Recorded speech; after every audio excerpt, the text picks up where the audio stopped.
प्रभु यीशु ख्रीस्त में मेरे प्यारे भाइयों और बहनों, आज हम सब प्रभु की महान उपस्थिति में इकट्ठा हुए हैं। यह कोई साधारण बात नहीं है कि हम एक साथ मिलकर एक हृदय और एक आत्मा में परमेश्वर के वचन को सुनने आए हैं। दुनिया व्यवस्थाओं, दुखों और उलझनों से भरी पड़ी हुई है, लेकिन इस पल जब हम परमेश्वर की उपस्थिति में ठहरते हैं, यह समय हमें याद दिलाता है कि हम अकेले नहीं हैं। हम प्रभु को धन्यवाद देते हैं कि उसने हमें आज एक और अवसर प्रदान किया है कि हम सब साथ मिलकर उसकी महिमा करें। यह संगति का समय है, यह प्रार्थना का समय है, यह आत्मिक जागृति का समय है।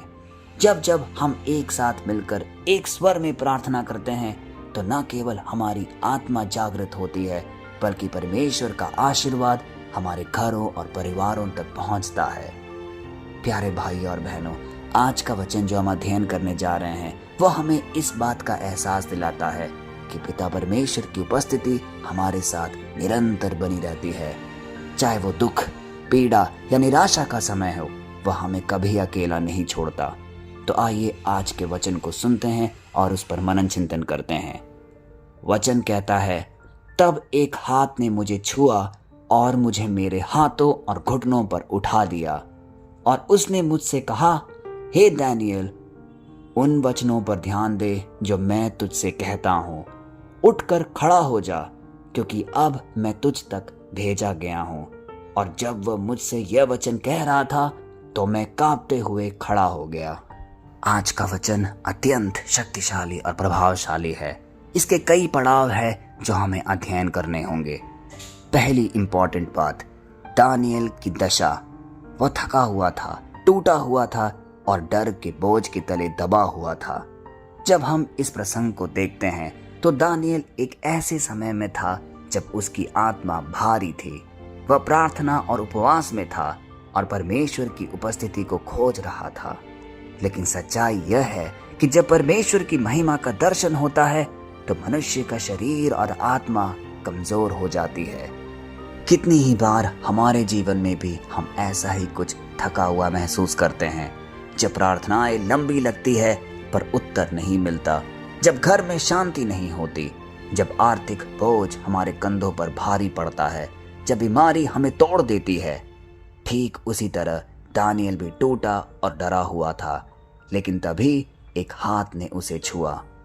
यह हमें साफ साफ संदेश देता है, जब हम अपनी कमजोरी में होते हैं तब परमेश्वर का हाथ हमें छूता है। दूसरा महत्वपूर्ण भाग, एक हाथ ने मुझे छुआ। यह छूना सिर्फ शारीरिक नहीं था।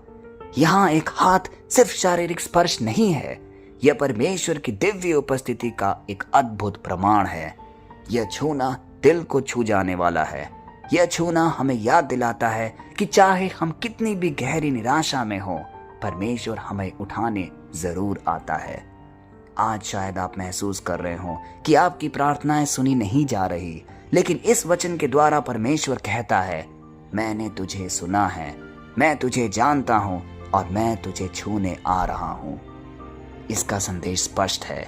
परमेश्वर का स्पर्श हमें एक नया जीवन, नई आशा और नई शक्ति देता है। प्यारे भाई और बहनों, आज जब हम इस प्रार्थना सभा में उपस्थित हैं, यदि हमारा दिल और हृदय कई बोझ से दबा हुआ है, यदि हमारे हृदय में कई निराशा है जो सालों से बनी पड़ी हुई है, हमें उन सबको पिता परमेश्वर के शरण में उपस्थिति में हमें समर्पित करना होगा।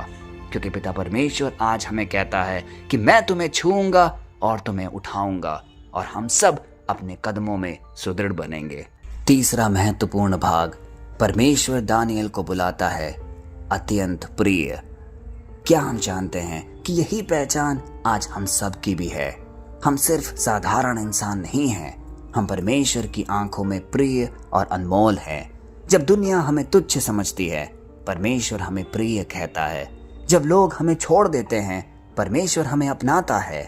जब हम अपने आप को बेकार समझते हैं, परमेश्वर हमें अपना प्यारा संतान कहता है।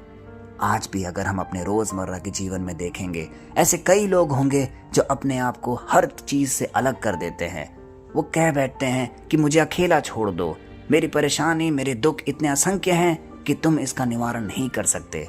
और इस तरीके से वह इंसान समाज, अपने परिवार और इस दुनिया से अलग हो जाता है और कई गलत कदम उठा ले बैठता है। लेकिन आज पिता परमेश्वर हमें ये साफ साफ संदेश देते हैं, हमारी असली पहचान दुनिया से नहीं बल्कि परमेश्वर से आती है। और यदि हमारी पहचान आज परमेश्वर से आ रही है तो हमें किसी भी चीज की संकोच या किसी चीज से भय या डर अपने जीवन में नहीं रखना है, क्योंकि हमें संतुष्ट करने वाला पिता परमेश्वर है और हमें उन्हीं का अनुसरण करना है। दानियल डरा हुआ था और कांप रहा था, लेकिन परमेश्वर ने उससे कहा, उठकर खड़े हो जा। आज बहुत से लोग बैठे हैं अपने डर और अपने बोझ के तले, वो उठने की हिम्मत भी नहीं करते। कोई बीते हुए पाप की शर्म से बैठा है, कोई आर्थिक कमी से बैठा है, कोई बीमारी से टूटा है तो कोई रिश्तों में असफलता से दबा हुआ है। लेकिन आज परमेश्वर हम सब से यह कहता है, उठ जा, खड़ा हो जा। मतलब डर से मत बैठ, निराशा में मत डूब, विश्वास में खड़े हो। यह हमें साफ साफ संदेश देता है कि जब हम खड़े होते हैं तो हम परमेश्वर की ताकत से, उनके वचनों के दम पर खड़े होते हैं और इस प्रकार हम अपने जीवन को सुदृढ़ बनाते हैं। प्यारे भाइयों और बहनों, आज का 5वां भाग और सबसे महत्वपूर्ण यह भी है कि डरते हुए भी हमें खड़े रहने की ताकत सिर्फ और सिर्फ हमारा पिता परमेश्वर हमें देता है, क्योंकि वचन कहता है, मैं कांपते हुए खड़ा हो गया। हाँ, विश्वास का मतलब यह नहीं है कि हमें कभी डर या भय नहीं सताएगा। डर आ सकता है, लेकिन विश्वास हमें खड़े रहने की चेतना प्रदान करता है। डर बीमारी का हो सकता है, डर असफलता का हो सकता है, डर भविष्य का हो सकता है, लेकिन अगर हम कांपते हुए भी खड़े रहे तो परमेश्वर हमें सामर्थ्य देगा। डर आ सकता है, लेकिन डर से जीत दिलाने वाला हमारा पिता परमेश्वर है। प्यारे भाइयों और बहनों, आज हमारे जीवन में भी ऐसे कई उदाहरण हैं जहां हम आज के वचन को अपने जीवन में प्रयोग में ला सकते हैं। यदि हमें हमारी नौकरी के दरवाजे बंद दिखते हों, हमें याद रखना है, परमेश्वर का हाथ हमें उठाएगा।